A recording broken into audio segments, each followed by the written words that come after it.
Hi, we're here with former Congresswoman Cynthia McKinney, and I'm so excited. Thank you so much.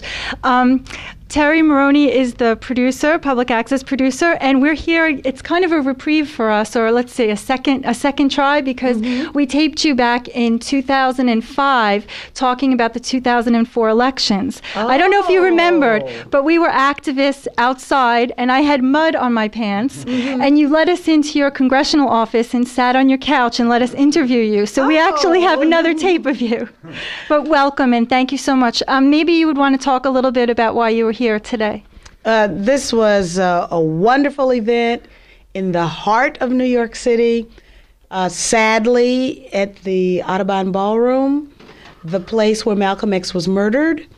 And we had a bit of frank discussion about the life and times of Malcolm, the people around him, the family that paid the ultimate price for the convictions that he held, and the government that did everything within its power to destroy him and the movement that he was trying to build.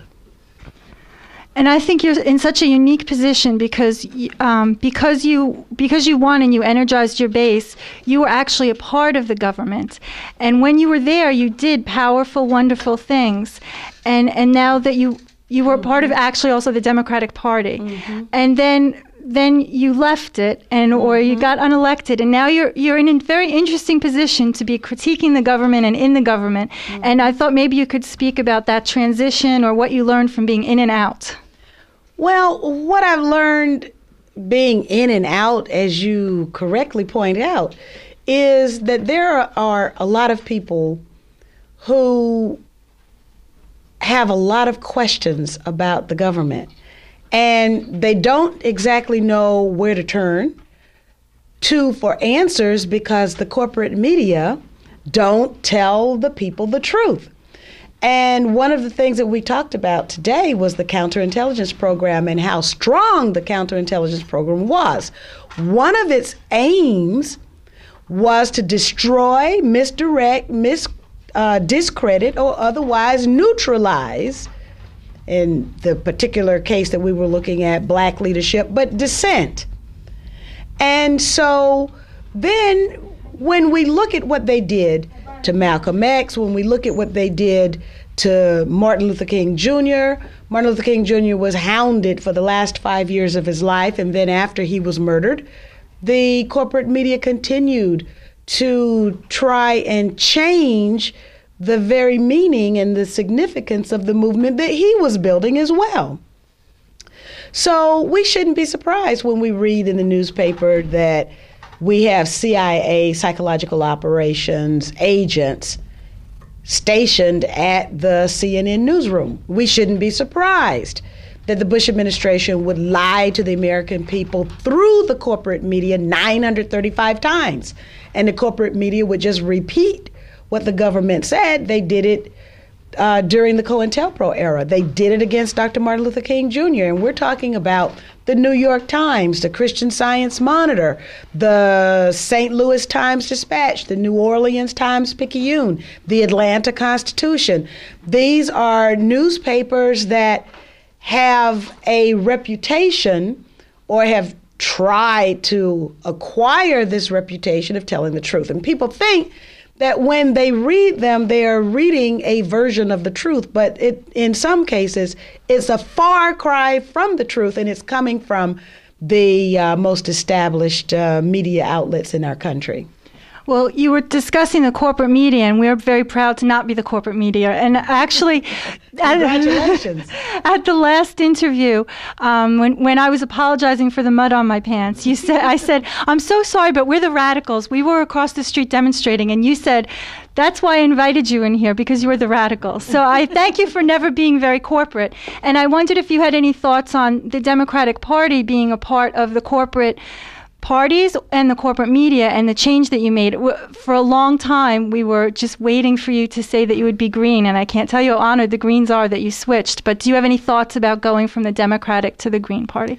One of the things that I have to say is that there are a whole lot of people in this country who think green, believe green, live green, but they just haven't made the switch to becoming members of the Green Party.